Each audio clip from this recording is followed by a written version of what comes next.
오늘 우리에게 주시는 말씀은 룻기 1장 11절에서 14절 말씀입니다. 룻기 1장 11절에서 14절 말씀 우리 한 목소리 함께 읽겠습니다. 나오미가 이르되 내 딸들아 돌아가라. 너희가 어찌 나와 함께 가려느냐? 내 태중에 너희의 남편의 아들들이 아직 있느냐? 내 딸들아 되돌아가라. 나는 늙었으니 남편을 두지 못할지라. 가령 내가 소망이 있다고 말하든지 오늘 밤에 남편을 두어 아들들을 낳는다 하더라도 너희가 어찌 그들이 자라기를 기다리겠으며 어찌 남편 없이 결심하겠느냐? 내 딸들아 그렇지 아니하리라. 여호와의 손이 나를 치셨으므로 나는 너희로 말미암아 더욱 마음이 아프도다 하매 그들이 소리를 높여 다시 울더니 오르바는 그의 시어머니에게 입맞추되 룻은 그를 붙잡았더라. 아멘. 오늘 현장에서 예배를 드리는 분들, 또 가정에서 예배를 드리는 모든 분들 가운데 하나님의 은혜와 하나님의 사랑이 함께하기를 소망합니다. 우리 한번 이렇게 같이 인사하겠습니다. 하나님의 사랑이 우리와 함께합니다.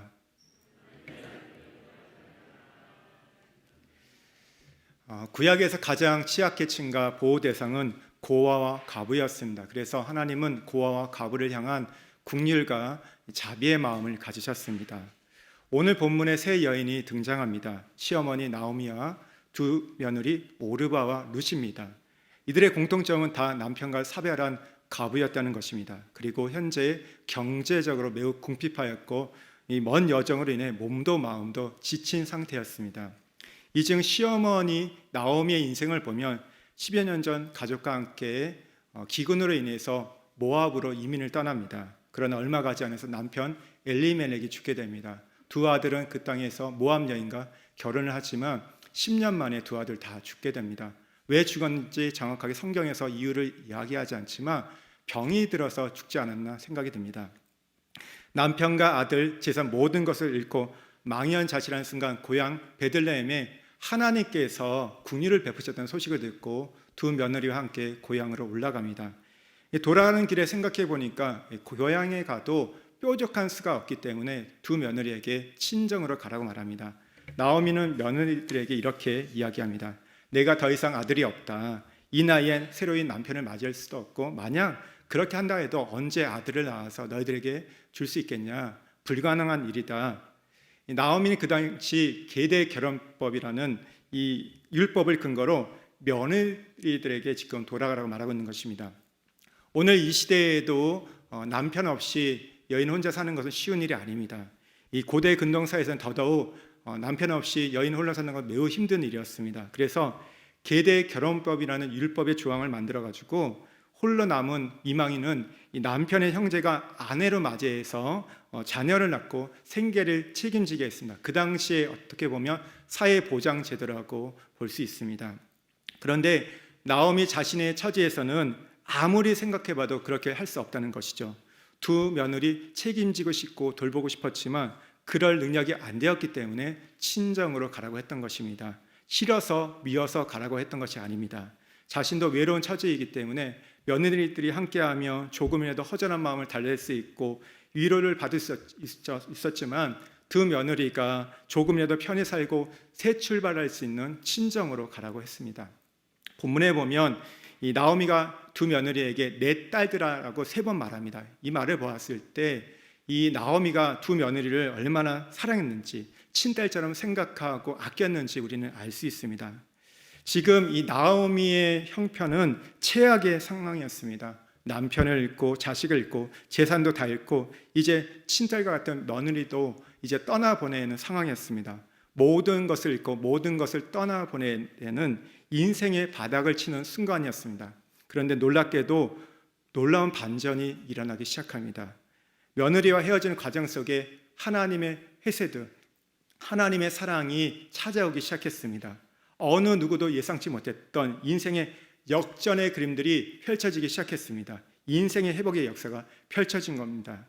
오늘 우리가 말씀을 통해서 어떻게 인생의 바닥을 친 나오미가 이 인생이 회복되었는지 그 과정들을 살펴보고 우리의 인생은 또 어떻게 바닥을 쳤던 우리의 인생을 다시 회복할 수 있는지 어떻게 회복하여 일어날 수 있는지를 살펴보고자 합니다. 첫 번째 인생의 회복은 상황의 해석에서부터 시작이 됩니다. 나오미는 이 두 며느리에게 자신의 상황을 설명하고 해석합니다. 13절 말씀 함께 읽겠습니다. 여호와의 손이 나를 치셨으므로 나는 너희로 말미암아 더욱 마음이 아프도다. 여러분, 우리의 상황과 우리의 인생을 어떻게 해석하냐에 따라서 바닥을 쳤던 인생이라도 그 결과가 달라질 수 있습니다. 르키의 결론을 보면 해피엔딩으로 끝납니다. 텅 빈 상태로 돌아왔던 나오미가 풍족해집니다. 쓴물이었던 인생이 기쁨으로 가득하게 됩니다. 복된 노년의 인생을 살게 되고 사람들에게 칭송을 받습니다. 그리고 무엇보다 그의 며느리 룻을 통해서 다윗이 탄생하게 되었고 메시아가 오게 됩니다. 모든 것을 잃고 모든 것을 떠나보내는 인생의 바닥을 쳤던 나오미의 회복이 어디에서부터 시작되었을까요? 그것은 자신의 상황을 해석하는 데서부터 시작되었습니다. 나오미는 지금 자신의 상황을 어떻게 해석하고 있습니까? 13절에 여호와의 손이 나를 치셨으므로, 지금 자신이 처한 상황을 하나님의 손이 자신이 치셨기 때문이라고 그는 생각하고 있었던 것입니다. 다시 말해서 징계하시는 하나님의 손길을 나오미는 의식하고 있었던 겁니다. 재수가 없어서, 나라 때문에, 경제 때문에, 누구 때문이 아니라 하나님으로부터 시작되었다고 고백합니다. 여호와의 손이 나를 치셨다. 영적으로 해석했던 겁니다. 하나님과의 관계의 중심으로 자신의 삶을 바라보고 있었던 것입니다. 여기서부터 인생의 바닥을 친 나오미의 인생의 회복이 시작되었던 것입니다. 사무엘하 24장에 보면 룻의 증손자인 다윗이 인생 말년에 인구조사를 합니다. 그 마음에 교만하여 하나님을 의지하지 않았기에 자신의 힘과 자신의 능력, 자신의 업적을 과시하고 싶어서 인구조사를 합니다. 그 일로 하나님이 진노하시고 갓 선지자를 보내서 책망하십니다. 그러면서 세 가지 징계에 대해서 말씀하시면서 그 중에 하나를 선택하라고 합니다. 그때 다윗이 뭐라고 이야기합니까? 우리 사무엘하 24장 14절 말씀 함께 읽겠습니다. 여호와께서는 긍휼이 크시니 우리가 여호와의 손에 빠지고 내가 사람의 손에 빠지지 아니하기를 원하노라. 다윗은 차라리 여호와의 손에 빠지기를 원한다고 말했습니다. 다윗은 하나님 앞에 자신의 범죄를 인정하고 하나님과의 관계, 영적인 관계로 이 문제를 풀어갔던 것입니다. 그 이후 하나님께서 징계를 내리시면 잠시 후에 재앙 내리는 것을 뉘우치시고 그 손을 거두어 가십니다. 여러분, 내게 벌어지는 상황들, 내게 일어나는 일들에 대해서 여러분은 어떻게 해석해 가고 있으십니까? 부부의 문제들, 자녀의 문제들, 경제의 문제들, 사람과의 모든 관계 속에 일어나는 문제들, 코로나19로 인해서 있는 문제 등, 여러분 인생의 바닥을 칠 때 여러분은 어떻게 받아들이시고 어떻게 해석해 가고 계십니까? 여러분, 우리는 이 모든 것을 하나님으로부터 시작되었다고 말해야 됩니다. 하나님과의 관계에서 시작하여 영적으로 접근해 갈 때만이 성도는 해결의 실마책을 얻을 수 있습니다. 번지수를 잘못 찾아서는 안 된다는 것이죠. 이러한 상황에서 보통 이 시어머니와 며느리들은요, 인생의 상처와 절망이 깊기 때문에 서로를 헐뜯고 탓하고 비난하는데 바쁠 것입니다. 너희들이 우리 집에 들어와 가지고 하근거리가 되었다. 너가 우리 아들 만나가지고 우리 아들도 죽었다. 한탄에 그렇게 어떻게 보면 원망을 퍼부었을 것입니다. 며느리들은 이렇게 얘기했을 겁니다. 이 집은 되는 것이 없다. 내가 이 집에 시집 와가지고 내 신생 망쳤다. 한탄했을 것입니다. 그런데 나오미와 두 며느리에게는 그런 모습들이 전혀 보이지 않습니다. 특히 나오미는 자신이 이토록 낮아지고 힘든 상황에 대해서 어떻게 이야기합니까? 내가 하나님을 멀리 떠났기 때문이라고, 하나님을 멀리 떠난 대가로 말하고 있습니다. 하나님의 징계를 그는 인식합니다. 자기 잘못 때문이라고 지금 시인하고 있는 겁니다. 나 때문에 우리 가정이 망했다고 말하고 있는 겁니다. 충분히 외부의 어떤 이유 때문에 말할 수 있는데 그렇게 말하지 않고, 내가 하나님 앞에 범죄했기 때문에, 나와 하나님 관계가 무너졌기 때문에 우리 가정이 이렇게 힘들게 되었다고, 우리 며느리들까지 고통을 당했다고 말하고 있는 겁니다. 여러분, 우리가 인생의 바닥을 칠 때 다시 회복이 시작되는 비결은 바로 여기에 있습니다. 문제와 상황을 하나님과의 관계 속에서 풀어가려고 애를 쓰며, 또 우리가 영적으로 접근해 가려고 할 때, 또한 내 잘못, 내 문제임을, 내 죄임을 고백할 때, 여러분 거기에서부터 회복이 시작됩니다. 거기에 하나님의 은혜가 임하고 하나님의 긍휼이 임하기 시작하기 때문입니다. 바닥을 쳤던 인생일지라도 바닥을 딛고 일어날 수 있는 것은 바로 그것에 대해서 우리가 영적으로 하나님과의 관계, 나의 죄를 고백하며 나갈 때 반드시 거기에 하나님께서 회복의 은혜를 베풀어 주십니다. 두 번째, 인생의 회복은 하나님이 낮추실 때 철저하게 낮아져야 합니다. 한 걸음 더 나아가 이 나오미는 이제 하나님의 징계의 손길을 느끼면서 자기의 잘못을 시인할 뿐만 아니라 젊은 며느리들의 운명과 처지에 대해서 마음 아파합니다. 13절 말씀 함께 읽겠습니다. 나는 너희로 말미암아 더욱 마음이 아프도다. 우리네 부모들이 하는 말이 있죠. 너가 부모 잘못 만나서 고생한다.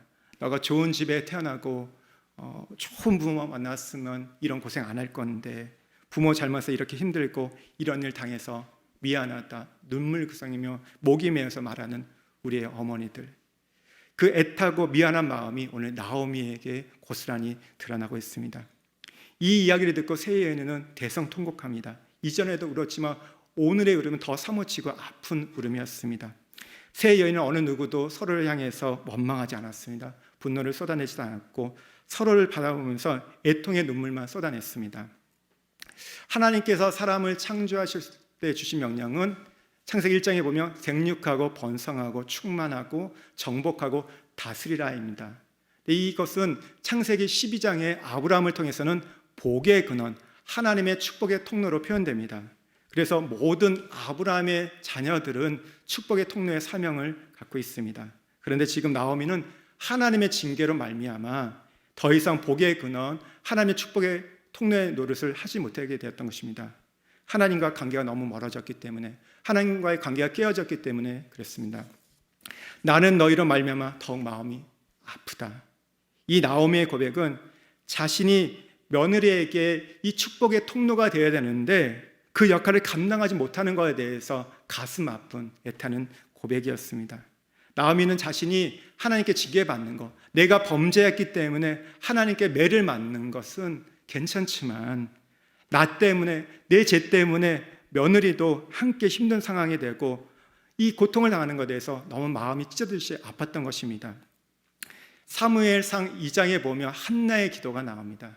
한나의 기도. 이제 사무엘을 얻고 나서 기도를 하죠. 근데 이 사무엘 이 기도 가운데 한나는 하나님이 어떤 분인가를 고백하는데 7절에 이렇게 하나님에 대해서 고백합니다. 함께 읽겠습니다. 여호와는 가난하게도 하시고 부하게도 하시며 낮추기도 하시고 높이기도 하시는도다. 여러분 그렇습니다. 우리 하나님은 인간의 생사복을 주관하시는 하나님이십니다. 교만한 자를 한없이 낮추시고 겸손한 자를 높이시는 분이십니다. 생사복을 주관하신 하나님께서 지금 나오미에게 어떻게 하셨습니까? 그를 낮추셨습니다. 더 이상 낮아질 수 없는 자리까지 낮추셨습니다. 우리가 여기서 알아야 할 것은 하나님께서 축복의 통로로 쓰고자 하는 사람들은 그 사람을 훈련시키고 준비시키는데 반드시 하는 일이 있는데 가장 먼저 하는 일이 무엇이냐면 그 사람을 낮추는 겁니다. 다윗도 처음엔 승승장구했지만 10년 동안 도망자 신세로 낮추셨습니다. 요셉도 13년 동안 감옥살이 종살이 하면서 철저하게 낮추셨습니다. 모세도 40년 동안 무명의 광야 생활을 통해서 낮추셨습니다. 여러분 하나님께서 우리를 축복의 통로로 부르셨습니다. 하나님의 자녀는 모두가 축복의 통로입니다. 여기에 있는 오늘 함께 영상으로 예배드리는 우리 모든 성도들은 하나님의 축복의 통로입니다. 그래서 하나님께서 우리에게 무엇을 하실까요? 철저하게 낮추십니다. 우리가 축복의 통로가 되기 위해서 낮추시는 작업을 하십니다. 그러나 하나님은 낮추기만 하시는 분이 아닙니다. 동시에 높이기도 하십니다. 때가 되면 바람의 방향이 바뀌듯이 때가 되면 하나님의 역사도 달라지게 됩니다. 전에는 낮추시는 쪽으로 역사했다면 이제는 높이시는 쪽으로 하나님의 역사가 바뀐다는 것이죠. 나를 낮추시고 높이시는 하나님의 이 주권적인 역사를 뼈저리게 경험한 성도들의 특징이 있습니다. 어떤 특징이 있을까요? 하나님 앞에 철저하게 자신을 한없이 낮출 줄 안다는 겁니다. 하나님 앞에 고개를 빳빳이 들지 않습니다. 목소리를 높이지 않습니다. 겸손하게 엎드립니다. 포복합니다. 자기를 낮출 줄 압니다. 그런데 아직 이것을 깨달지 못하고 이것을 경험하지 못한 사람들, 아직 목에 힘을 주고 내 소리를 높이고 내 주장을 강하게 하고 내 고집을 내세운다면 하나님께서는 그 사람들을 위해서 낮추시기 위해서 환경을 배열해 놓으십니다. 어떤 환경을 배열해 놓으실까요? 나를 무시하는 사람을 만나게 합니다. 나보다 더 강한 사람을 만나게 하고, 내가 어찌할 수 없는 자녀, 배우자, 상사, 사람, 그 일들을 만나게 하십니다. 왜 그럴까요? 나를 철저하게 낮추시기 위함입니다. 내가 축복의 통로가 되기 위해서 그 사람과 그 사건, 그 일을 만나게 하시는 겁니다. 하나님께서 더 크게 사용하고자 하는 분들은 더 심하게 짓밟힘을 당하기도 하십니다. 왜 그렇습니까? 그래야지만이 쓰임을 받을 수 있기 때문입니다. 신앙생활이랑 레슬링 경기와도 같습니다. 중심을 낮춰야만이 이깁니다. 중심이 높아지고 교만해지면 우리의 신앙은 위험해지고 넘어집니다. 이제 나오미에게는 더 이상 낮아질 곳도 없었습니다. 그런데 이 낮은 자리로부터 하나님이 높이시는 역사, 하나님의 회복의 역사가 펼쳐지기 시작합니다. 베드로전서 5장 6절 말씀 우리 함께 읽겠습니다. 하나님의 손 아래에서 겸손하라. 때가 되면 너희를 높이시라. 만약 지금 하나님께서 우리의 인생 가운데 낮추시는 방향으로 역사하고 계신다면 내가 아무리 몸부림쳐도 내가 높아지려고 해도 높아질 수가 없습니다. 낮추신 분이 분명 하나님이라면 나를 높일 수 있는 것은 오직 하나님밖에 없습니다. 하나님이 은혜를 주셔야지만이, 하나님이 긍휼을 베풀어 주셔야만이 우리가 높아질 수 있습니다. 우리 손에 달려있는 것이 아니라 하나님 손에 달려있습니다. 은혜에는 두 가지 은혜가 있습니다. 하나는 만사형통의 은혜입니다. 모든 것이 이루어지는 은혜입니다. 구하지 않았는데도 척척 알아서 이루어지시는 겁니다. 베풀어 주시는 은혜입니다. 근데 또 하나의 은혜가 있어요. 굉장히 중요한 은혜가 있는데 만사불통의 은혜입니다. 하나님이 작정하고 막으셔서 모든 일이 풀리지 않는 겁니다. 될 것 같은데 미끄러지고 막힙니다. 속 터지는 일이죠. 그런데 이게 진짜 보석 같은 은혜입니다. 왜 그럴까요? 하나님의 역사로 이루어진 만사불통이기 때문입니다. 진짜 저주가 어떤 것입니까? 진짜 저주는요, 버림받는 겁니다. 유기의 심판입니다. 하나님이 아무런 관심을 갖지 않는 게 여러분 진짜 저주입니다.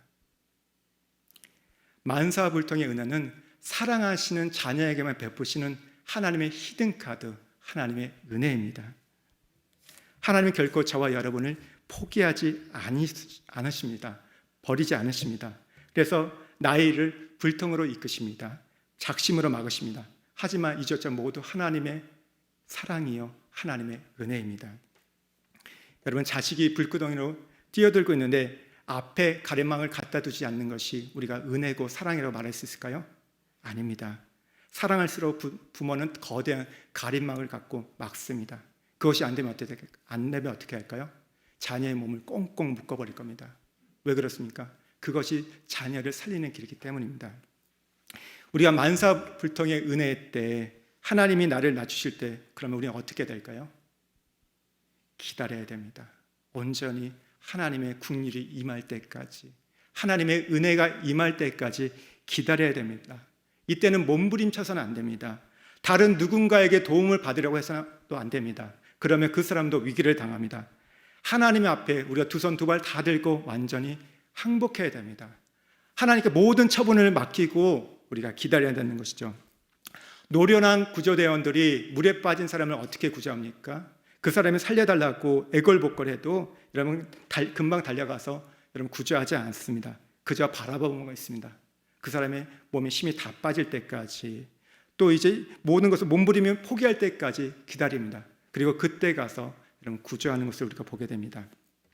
하나님께서 나를 지금 낮추신다면 나의 모든 방법과 나의 동원 가능한 것들을 포기하셔야 됩니다. 높아지려는 몸부림을 내려놓으셔야 됩니다. 오직 하나님의 은혜와 긍휼만이 우리를 건질 수 있음을, 우리를 높일 수 있음을 우리가 기억하면서 나가야 됩니다. 이 고백이 온전해지는 순간 회복의 은혜가 임하기 시작합니다.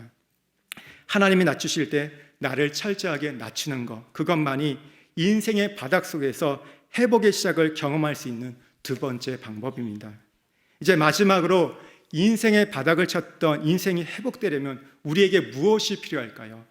그것은 회복의 주관자이신 주님이 내 안에 들어오셔야 됩니다. 그러면 어떻게 주님이 내 안에 들어오실 수 있을까요? 그것은 우리가 주님 앞에 상한 심령으로 나아가는 것입니다. 몸이 아픈 것은 치료할 수 있습니다. 그러나 우리의 마음과 영혼이 아픈 것을 고치는 것은 매우 어렵습니다. 왜 그렇습니까? 그 상처가 깊숙이 있기 때문에, 숨겨져 있기 때문에 치유하는 것이 쉬운 일이 아닙니다. 전문가들은 마음의 상처를 치유하는 데는 근본적으로 한계가 있다고 말합니다. 한 정신과 선생님은 그래서 자신에게 치료를 받으러 온 분들은 꼭 교회로 인도한다고 합니다. 왜 그럴까요? 우리의 마음의 아픔과 영혼의 치유는 주님만이 하실 수 있기 때문입니다. 우리가 주님 앞에 나갈 때만이, 주님의 손길을 통해서만 치유받을 수 있기 때문에 그렇게 인도한다고 하십니다. 우리 시편 51편 17절 말씀 함께 읽겠습니다. 하나님께서 구하시는 제사는 상한 심령이라. 상하고 통회하는 마음을 주께서 멸시하지 아니하시리다. 다윗이 범죄하고 난 이후에 회개의 고백입니다. 우리가 죄를 범하면요, 그냥 죄만 짓는 것이 아닙니다. 그것은 끝나지 않습니다. 우리의 심령도, 우리의 마음도 상하고 병들게 됩니다. 그런데 놀랍게도 하나님은 우리의 상한 심령을 멸시하지 않으십니다. 여기에 회복의 소망이 있습니다. 하나님이 구하시는 제사, 하나님이 구하시는 제물은 이와 같이 깨어진 마음이요, 상한 심령입니다. 구약에서 하나님께 드려지는 제물은 다 죽이고 깨트린 것입니다. 짐승을 드릴 때는 각을 뜨고 불에 태워서 드렸고, 곡식을 바칠 때는 다 으깨어서 깨트린 것으로 드렸습니다. 이것은 내가 제 앞에 완전히 죽기를 원하는 하나님의 마음을 대변하는 겁니다. 내가 하나님 앞에 상하고 깨진 심령으로 나갈 때 하나님은 우리를 받아주십니다. 우리를 외면하지 않으시고 우리를 멸시치 아니하시고 회복의 손길로 인도해 주십니다. 여러분, 상한 심령이 무엇입니까? 죄에 대하여 죽은 마음입니다. 여러분, 상한 심령이 무엇입니까? 하나님이 구하시는 제물로 나를 드리는 마음입니다. 나오미는 이제 세상을 향한 모든 기대와 소망을 다 끊었습니다. 오직 자신의 상한 심령만 가지고 지금 주님께 나아가기 시작했습니다. 그럴 때 놀랍게도 하나님의 약속대로 나오미의 상한 심령, 바닥을 치며 아파하는 마음에 하나님께서 얼굴을 다시 돌리기 시작하셨습니다. 우리 이사야 61장 1절 말씀 함께 읽겠습니다. 주 여호와의 영이 내게 내리셨으니 이는 여호와께서 내게 기름을 부으사 나를 보내사 마음이 상한 자를 고치며. 하나님은 기름 부음 받은 자 예수님을 이 땅에 보내셨습니다. 누구에게 보내셨습니까? 마음이 상한 자에게 보내셨습니다. 보내셔서 무슨 일을 하십니까? 그 상한 마음을 고치셨습니다. 오늘도 예수님은 상한 심령으로 자신에게 나오는 자에게 오늘 그 상한 심령, 그 깨어진 심령을 회복하고 치유하십니다. 사랑하는 성도 여러분, 오늘 예배하러 나오실 때 어떤 심령으로 우리 하나님께 나오셨습니까? 하나님이 오늘 이 자리에서 찾는 심령은 어떤 심령일까요? 도도한 심령, 높아진 심령, 잘난 척하는 심령, 교만한 심령이 아닙니다. 하나님이 찾으시는 심령은 낮아지고 통회하는 아픈 마음입니다. 상한 심령을 찾고 찾으십니다. 그 상한 심령에게 내가 오늘 은혜를 부어주겠다, 내가 긍휼을 물붓듯이 부어주겠다, 내가 다시 일으켜 세우시겠다는 그 간절한 기도임으로 그 상한 심령을 찾고 계십니다. 여러분의 심령이 오늘 상한 심령이라면 오늘 주님께서 만나 주실 겁니다.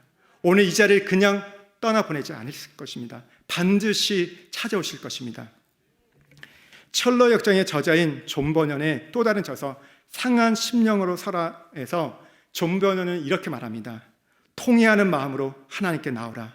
너를 찌르고 죄로 인하여 슬퍼하며 하나님께 나오라. 상한 심령으로 하나님 앞에 서라. 그게 아니라면 그대 하나님께 나옴이 헛되거늘, 그게 아니라면 그대 하나님 앞에 섬이 망령되거늘 그 무슨 유익이 있으리요. 여러분, 지금 무엇을 가지고 하나님 앞에 나오셨습니까? 상한 심령이어야 됩니다. 그 상한 심령이 없다면 우리가 하나님 앞에 나옴이 헛되고 망령되고 무익한 일이 될 것입니다. 사랑하는 성도 여러분, 우리가 상한 심령, 통회하는 마음이야말로 주님이 내게 들어오실 수 있는 유일한 통로입니다. 여러분, 언제 우리가 주님을 모셔드렸습니까? 인생의 상처 때문에, 우리의 실패 때문에 그분을 모셔드렸습니다. 바로 내 인생의 상처와 실패의 그 자리가 하나님의 은혜가 머무는 자리가 되었습니다. 여러분 상처가 깊고 여러분 아픔이 깊다면요, 여러분 우리가 더 많이 더 깊게 주님을 만나고 주님이 내게 찾아오시고 주님의 은혜가 머물 수 있는 자리가 될 것입니다. 그렇다면 상한 심령은 구체적으로 어떤 상태를 말하는 것일까요? 그것은 하나님 앞에 아파하는 마음의 상태입니다. 죄를 미워하고 애통해하는 마음입니다. 나 때문에 고통당하는 사람들, 가족들, 이웃들에 대해서 미안해하고 안타까워하고 아파하는 마음입니다. 하나님의 연민과 긍휼을 통해서 불쌍한 사람들을 바라보는 마음입니다. 이 시대 가운데 코로나로 인해서 취약계층 또 많은 사람이 고통당하는 것에 대해서 안타까워하는 마음, 지금 주님을 떠나 있어 방황하고 그 갈 길을 알지 못하는 사람들 향해서 안타까워하는 마음이 바로 상한 심령입니다. 또한 여러분, 상한 심령은요, 하나님을 향한 기도의 강한 동력이 되기도 합니다. 우리가 평안하고 상처 입지 않는 마음은 그렇게 간절하지 않은 것 같아요. 기도에 한계가 있는 것 같습니다. 근데 우리가 깨어진 마음, 상처 입은 마음, 우리가 정말 이 상한 심령은요, 하나님 앞에 나올 때 어떻게 합니까? 간절히 부르짖게 됩니다. 애타는 심정으로 절규하면서 목이 메이면서 부르짖게 된다는 것이죠. 여러분, 주님 앞에 나올 때 아픈 마음으로, 깨어진 마음으로, 상한 심령으로 나오십시오. 그리고 그 상한 심령을 쏟아 놓으십시오. 너무 점잖은 부르시면 안 됩니다. 애통함에 가슴을 치셔야 됩니다. 정말 우리가 옷을 찢고 마음을 찢으면서 주님 앞에 나와서 여러분 소리를 쳐야 됩니다. 주님, 어찌해야 됩니까? 주님, 나를 버리지 마십시오. 주님, 나의 상한 심령 불쌍히 여겨주십시오. 주님, 내게 은혜를 베풀어 달라고 간절하게 여러분 우리가 애원을 하셔야 한다는 거죠. 여러분, 우리가 이렇게 상한 심령으로 나오면 주님께서는 어떻게 하실까요? 우리에게 주신 약속의 말씀이 있습니다. 함께 찾아보겠습니다. 시편 62편 8절 말씀 함께 읽겠습니다. 백성들아, 시시로 그를 의지하고 그의 앞에 마음을 토하라. 상한 심령을 토하는 것이 기도입니다. 상한 심령을 쏟아내면 그 자리에 주님이 찾아오셔서 그분의 평안과 안식으로 채워주십니다. 시편 34편 18절, 여호와는 마음이 상한 자를 가까이 하시고 충심으로 통회한 자를 구원하시는도다. 주님은 상하고 통회하는 자를 가까이 하십니다. 그리고 환난에서 건져내어 주십니다. 이사야 57장 15절입니다. 통회하고 마음이 겸손한 자와 함께 있나니 이는 겸손한 자의 영을 소생시키며 통회하는 자의 마음을 소생시키려 함이라. 주님은 통회하는 자와 함께 하십니다. 그 마음을 소생시킵니다. 마태복음 5장 4절입니다. 애통하는 자는 복이 있나니 그들이 위로를 받을 것이요. 주님 앞에 애통한 자는 복이 있습니다. 반드시 주님의 위로를 받습니다. 그 마음이 치유되고 그 영혼의 회복이 일어납니다. 이제 상한 심령으로 주님 앞에 나온 나오미, 어떻게 하나님이 그를 회복시키셨을까요? 어떻게 그의 인생을 변화시키셨을까요? 우리 14절 말씀을 함께 보겠습니다. 그들이 소리를 높여 다시 울더니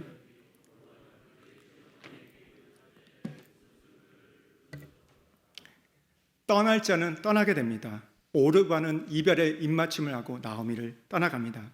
나오미에게 있어서 오르바는 별 의미가 없는 존재였기 때문입니다. 하나님께서 회복의 역사를 위해서 오늘 오르바를 떠나게 했던 겁니다. 여러분, 하나님께서 우리의 회복의 역사를 이루기 위해서 우리와 함께하지 않을 자들을 떠나게 하신다는 거죠. 우리 삶의 의미가 없는 자를 떠나게 하는 일들을 행하십니다. 그러나 둘째 며느리인 롯은 어떻게 했습니까? 나오미를 붙쫓았습니다. 이 단어는 히브리어로 다바크인데 창세기 2장 24절에 보면 남자와 여자가 하나로 만들다는 그런 의미를 갖고 있습니다. 그러니까 이 뜻은 굳게 결합하다, 붙들고 늘어지다는 의미입니다. 룻은 나오미와 공동 운명체가 되기로 오늘 굳게 결심한 겁니다. 나오미를 향한 하나님의 응답은 다름 아닌 끝까지 나오미와 함께하겠다는 룻의 결단으로 나타났습니다. 룻이야말로 하나님께서 나오미를 위하여 예비하신 기도의 응답이었습니다. 룻이야말로 하나님께서 나오미를 위하여 예비하신 은혜와 축복의 통로였습니다. 나오미는 이제 룻과 함께 공동체를 이룹니다. 나오미는 이제 이후에 룻을 통하여 인생의 바닥을 치며 깨어졌던 상한 심령이 치유받기 시작합니다.